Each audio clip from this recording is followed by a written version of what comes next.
Mira and Harper Audio present Virgin River, a novel by Robyn Carr, performed by Thérèse Plummer. Chapter 1. Mel squinted into the rain and darkness, creeping along the narrow, twisting, muddy, tree-enshrouded road, and for the 100th time thought, "Am I out of my mind?" And then she heard and felt a thump as the right rear wheel of her BMW slipped off the road onto the shoulder and sank into the mud. The car rocked to a stop. She accelerated and heard the wheels spin, but she was going nowhere fast. "I am so screwed," was her next thought. She turned on the dome light and looked at her cell phone. She'd lost the signal an hour ago when she left the freeway and headed up into the mountains. In fact, she'd been having a pretty lively discussion with her sister Joey when the steep hills and unbelievably tall trees blocked the signal and cut them off. "I cannot believe you're really doing this," Joey was saying. "I thought you'd come to your senses. This isn't you, Mel. You're not a small-town girl." "Yeah? Well, it looks like I'm gonna be. I took the job and sold everything so I wouldn't be tempted to go back." "You couldn't just take a leave of absence? Maybe go to a small private hospital? Try to think this through."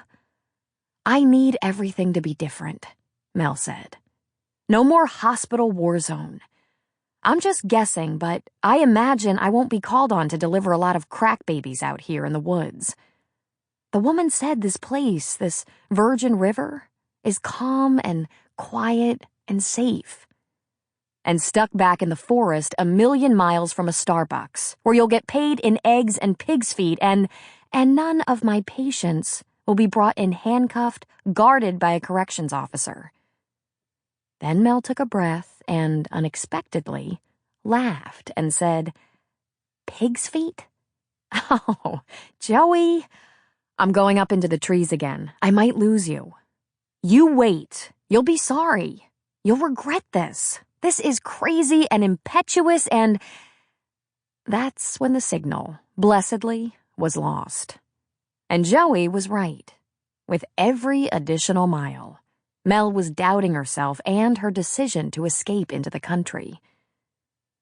At every curve, the roads had become narrower and the rain a little harder.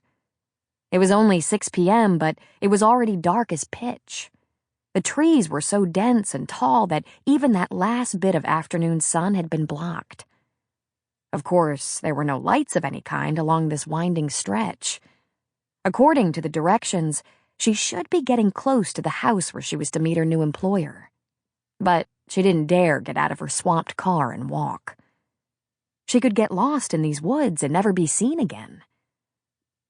Instead, she fished the pictures from her briefcase in an attempt to remind herself of a few of the reasons why she had taken this job.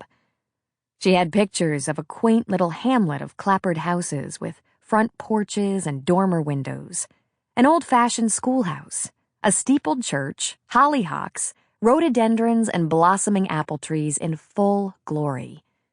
Not to mention the green pastures upon which livestock grazed. There was the pie and coffee shop, the corner store, a tiny one-room freestanding library, and the adorable little cabin in the woods that would be hers, rent-free, for the year of her contract. The town backed up to the amazing sequoia redwoods and national forests that spanned hundreds of miles of wilderness over the Trinity and Shasta mountain ranges. The Virgin River, after which the town was named, was deep, wide, long, and home to huge salmon, sturgeon, steelfish, and trout. She'd looked on the internet at pictures of that part of the world and was easily convinced no more beautiful land existed. Of course, she could see nothing now except rain, mud, and darkness. Ready to get out of Los Angeles, she had put her resume with the nurses' registry, and one of the recruiters brought Virgin River to her attention. The town doctor, she said, was getting old and needed help. A woman from the town, Hope McCrae, was donating the cabin and the first year's salary. The county was picking up the tab for liability insurance. Sample complete. Ready to continue?